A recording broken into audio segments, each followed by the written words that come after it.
Hey guys, what's up? How y'all doing? I'm here to talk to you guys about the new chapter of One Piece, which is on chapter 1136. This chapter right here was actually pretty cool, although it wasn't as action-packed, depending on what you're looking for, but it was actually pretty fun to know some history, especially about the sun god Nika, possibly, or maybe something else. And then we get to know a little bit more about Loki, which apparently is actually very interesting, that he has his own lifestyle to live by, and he refuses to cooperate in a certain way, depending on how you look at it in the point of view. So if anything else, let's just get this started right away, okay? We get to see Luffy and everyone enjoying themselves and actually having a very good meal. Everybody drinking, you name it. Usopp making like, hey, I'm a very good guy. Freaking Jinbei's like, whoa, you don't know who I am. Sanji's enjoying himself with the ladies, and Brook is like enjoying to sing. Nami's like, I thought they were all pirates. And then we get to see one of the guys that gotten beat up pretty badly, and he apologizes, and Zoro told him that, hey, it's not like anyone died. That's only because Usopp stopped me. If he didn't, it would have been your head. And then it was pretty hilarious how the giant is actually scared of Zoro, but it's actually very understandable. Other than that, the guy who was beaten up and giving some kind of story, he talks about wanting to become this next sun god and rule the world. And we get to see what this sun god is. Many of them say, hey, a sun god isn't a ruler, he's a god of liberation, he's like destruction, he's a god of laughter. And Luffy's like, hey, can you tell me about like these, this god? And Jorul, who apparently is not the Jorul that we all know, he ends up explaining about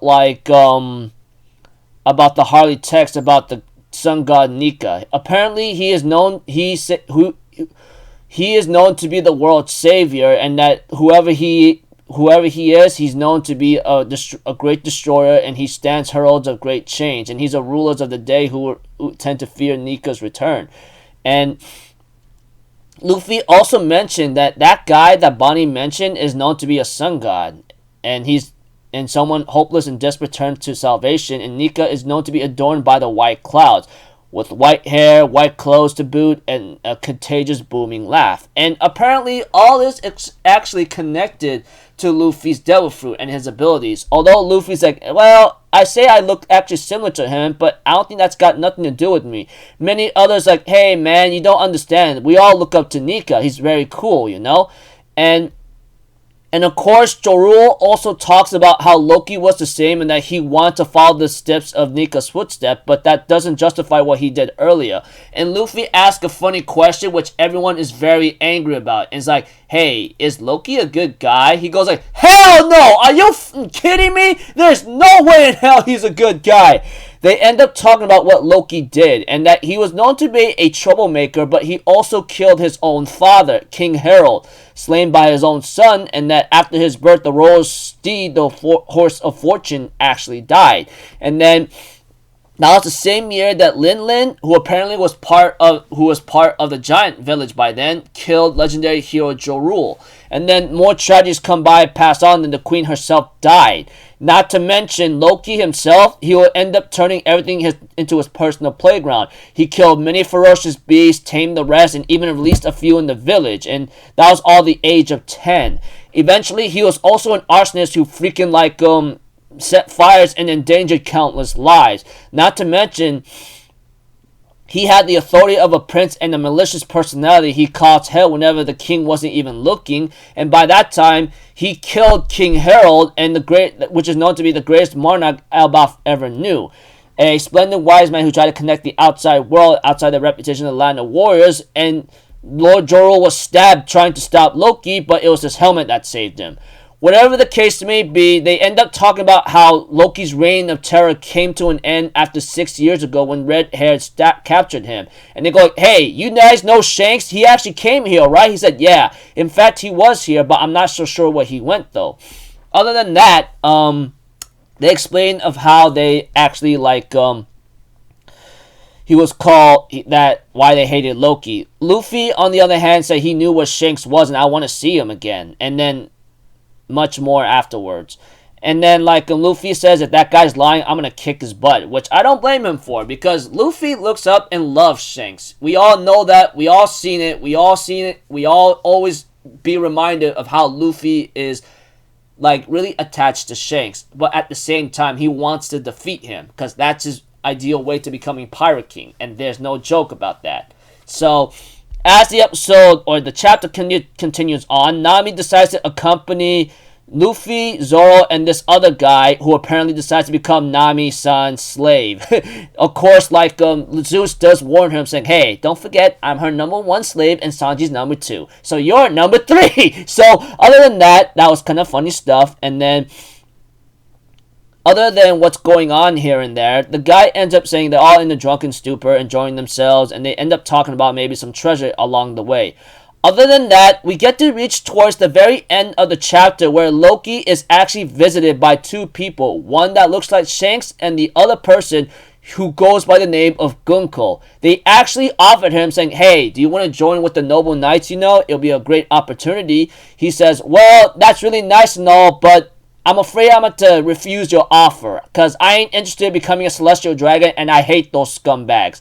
So, other than that, Gunko was actually offended by this and said, I'm done just by standing by and listening. This is a definition of offensive act, talking about a very bad offense on us. We get to see freaking like Loki's pet was about to eat Gunko, but we get to see Gunko's power, who is also a god knight, using some kind of ability that's similar to Emu in an arrow-like format and ends up actually stabbing the pet. And we get to see and says, hey, if we were to spare him, would you change your mind? He goes like, oh, so that's how you operate. Well, if that was your offer, I'd accept my friend's fate and wish him peace and death. It's okay to grieve and rage, but a warrior never kicks and screams in the face of death. I'll swallow all my fury and use it to fuel me when I reduce this world to rubble. And the chapter ends off there.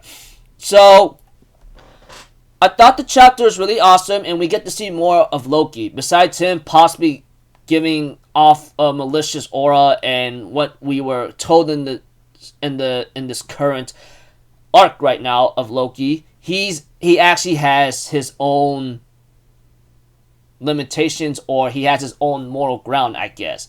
He's not willing to become a freaking like celestial dragon, saying, hell no, I'm not interested.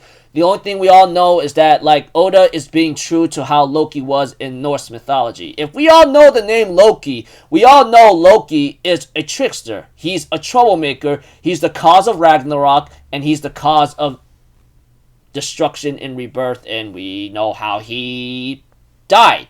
I'm not going to talk about that here because that's another time. You all could like look it up and know what Loki has really done. Other than that, he's a crazy guy. Although like it's never actually been, even though it's been told by the village, we need to get real confirmation. Sometimes stories from what they see can only be revealed when it's the proper moment. We all seen that what Oda loves to do all the time. Sometimes rumors and stories about a certain character is only revealed when it's really revealed in the truth of the backstory or in the flashbacks of it. That's what Oda did for Kuma. You know, Bartholomew Kuma, he was called a tyrant king, but he was never a tyrant. He was told that. So, maybe Loki might be more good, might not be as evil as we know. But all I know is like, if I remember correctly, it's been many weeks or maybe a couple months, maybe 2 or 3 months since I read up about him or even know about him, is that he wants to destroy everything, that's for sure. But other than that, he wants to be sun god Nika. So we're looking forward to see how that goes. Not to mention, we have yet to see his true power in action. And there's no denying that in the very future in this arc, that Loki is going to get released. That is the inevitable part. And whatever he's going to do, he possibly is going to cause Ragnarok, which could happen on Elbaph. That is another big possible thing to happen. We don't know. One thing's for certain is that these 2 people that looks like Shanks is actually saying like, hey man, we all know you're strong, so why don't you join up with us? Join up with the Noble Knights.